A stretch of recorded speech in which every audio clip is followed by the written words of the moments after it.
రాహుల్ గాంధీ ప్రధానమంత్రి కాలేనందుకు బాధపడుతున్న పెరిగిన ఓటు శాతం రాబోయే రోజుల్లో కాంగ్రెస్ పార్టీకి మంచి రోజులు వస్తాయని సూచిస్తున్నాయి.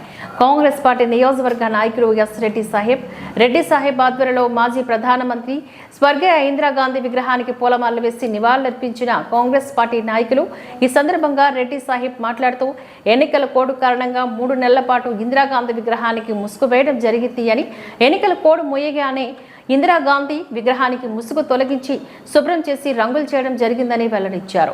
బుధవారం ముఖ్యమంత్రిగా నారా చంద్రబాబు నాయుడు ముఖ్యమంత్రిగా ప్రమాణ స్వీకారం చేయడం, ఈ గెలుపులోని జనసేన పార్టీ అధినేత పవన్ కళ్యాణ్ కీలక పాత్ర పోషించడం, మదనపల్లె ఎమ్మెల్యేగా షాజహాన్ బాషా గెలుపొందడం శుభ పరిమాణమని చెప్పారు. వారికి శుభాకాంక్షలు తెలియజేశారు.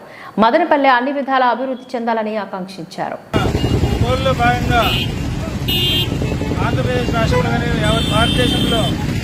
విగ్రహాలకు ఎన్నికల కోడ్లో భాగంగా మూసిపెట్టినారు.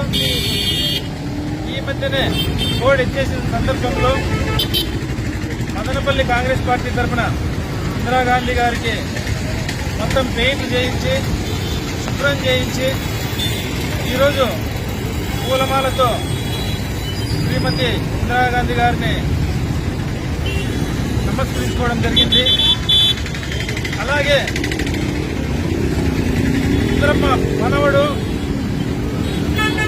యువనేత రాహుల్ గాంధీ గారు గత కొద్ది కాలం నుంచి అవిశ్రాంతంగా పోరాడిన పోరాటంలో భారతదేశ ప్రజలు కాంగ్రెస్ పార్టీకి ఉన్న స్థానాన్ని ఇచ్చారు.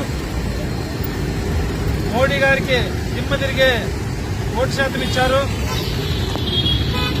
ప్రధానమంత్రి అయ్యే అవకాశం కోల్పోయిందని బాధ తప్ప భారతదేశంలో రాజ్యాంగాన్ని కానీ ప్రజలను కానీ కాపాడుకునే అవకాశం ప్రజలు మాకు ఇచ్చారు. చాలా సంతోషం.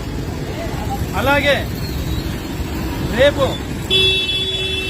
ఆంధ్రప్రదేశ్ రాష్ట్ర ముఖ్యమంత్రిగా నారా చంద్రబాబు నాయుడు గారు ప్రమాణ స్వీకారం చేస్తున్నారు. మదనపల్లి శాసనసభ్యులుగా షాజహాన్ బాషా గారు కూడా ఎన్నికయ్యారు. వారిరువురికి మదనపల్లి కాంగ్రెస్ కమిటీ తరఫున హృదయపూర్వక శుభాకాంక్షలు తెలియజేస్తున్నాను. రాబో రోజుల్లో ఇటు మదనపల్లిలో కానీ ఆంధ్రప్రదేశ్లో కానీ భారతదేశంలో కానీ 100% కాంగ్రెస్ పార్టీ ముందుకొస్తుంది. ఈ నినాదంతో ఈ రోజు నుంచి మేము కాంగ్రెస్ పార్టీ కార్యకర్తలు ప్రతి ఒక్కరూ ముందడుగు వేసి ముందుకంటే ఇంకా కొద్దిగా బలంగా పోరాడి కాంగ్రెస్ పార్టీని రాహుల్ గాంధీ గారిని ప్రధానమంత్రి చేసే వరకు అల్లుపెరగని పోరాటం చేస్తామని ఈ సందర్భంగా తెలియజేసుకుంటూ సెలవు